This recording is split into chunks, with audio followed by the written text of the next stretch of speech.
The lesson. Oh yeah. Describe, I guess, the climate of graffiti, you know, here in SA around that 92 period, because when I've spoken, and we've spoken about this a little bit off camera, from speaking to other writers, around that 90s period is where shit changed a little bit in terms of there was more beef, there was probably more crews popping up, and there was more of that criminal element. Yeah. I'm sure that element's still involved in graffiti now, you know, definitely. But yeah, it was way more prevalent back then, especially when you're young and you don't have money and, you know, everyone's scheming to work out a way to get money or get paint or clothes or whatever they're into, you know. So yeah, there was a lot more rolling, you know, people just like run that shit, you know. There's a lot of that crap going on. Yeah. Did you find that you get less of that once you got put onto a prominent crew like JBL, or did it happen more? I just felt like sometimes you get roped into beef that it was more just because someone said the name, your crew's name, and now you're sort of roped into beef. So like I don't feel like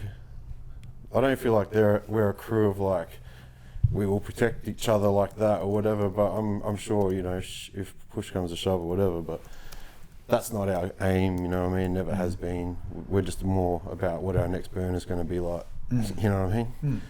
Because all that other shit's whack, but yeah, when you're younger, you're dumber, you do dumb shit, you know what I mean? And, you know, sometimes you're punched first before you ask questions and, you know what I mean?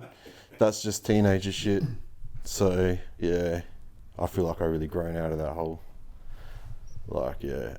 To be honest, I've never really been a huge fan of the scene, especially back then because of all that crap, you know what I mean? But graph is graph and, yeah. It comes with the territory, doesn't it? It's part of the culture. Yeah. And then so, you know, early 90s, you've just been put onto the crew. And at that point in time, did you sort of like really kick off and get even heavier and heavier onto it over the next, you know, 5-6 years? With actual piecing, yeah, and like sorting out, like, you know, we're a little bit more organised. We'd have, you know, start doing, you know, sharing colours, borders, all that sort of thing, joining up, trying to do productions, painting trains and, you know, freights and stuff like that. Yeah, trying to just really like, you know, get the crew's name out there. Try to, you know, give it some sort of a brand, you know, like not just be a run-of-the-mill crew where you just bomb or you just do this or you just do that. Just, you know, we like to try and be a bit of all-rounders, but mostly just focusing on our painting, you know. Yeah.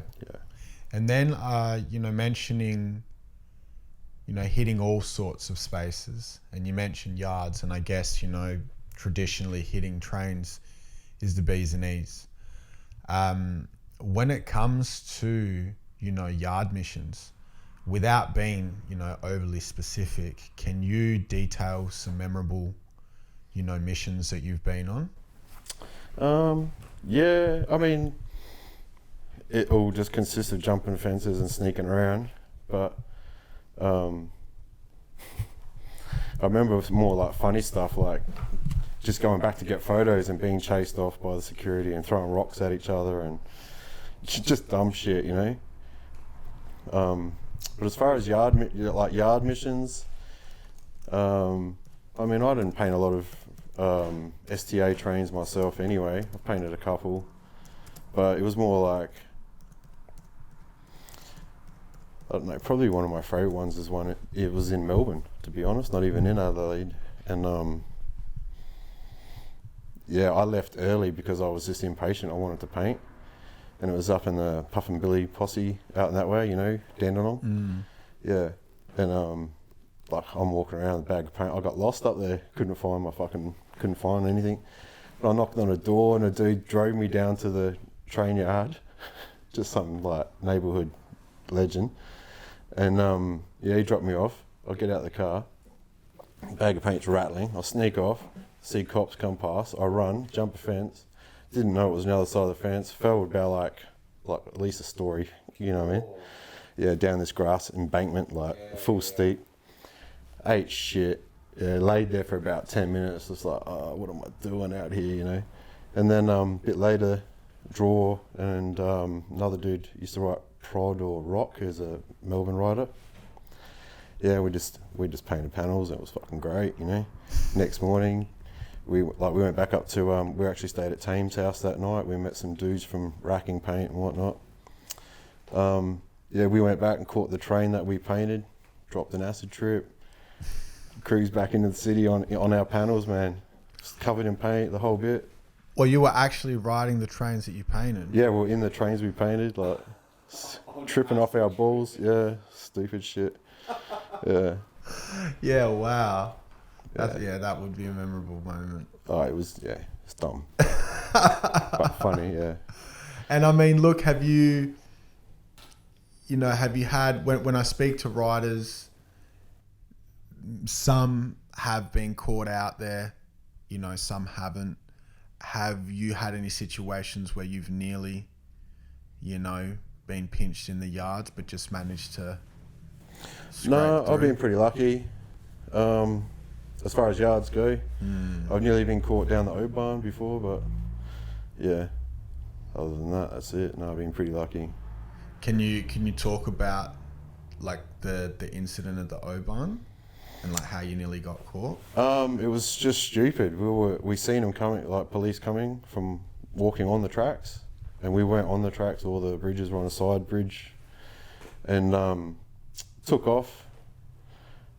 Like we took off, stripped all our paint off and all our like clothes that had paint on them, gloves and all that sort of stuff. Stashed it. I had to go back because I forgot my helmet. Stupid. I should have just left the helmet there. Yeah. So yeah, I went back, got my helmet, and fucking boom. They just come out of everywhere and grabbed us. Well, one of my mates bolted off, but yeah, they grabbed us.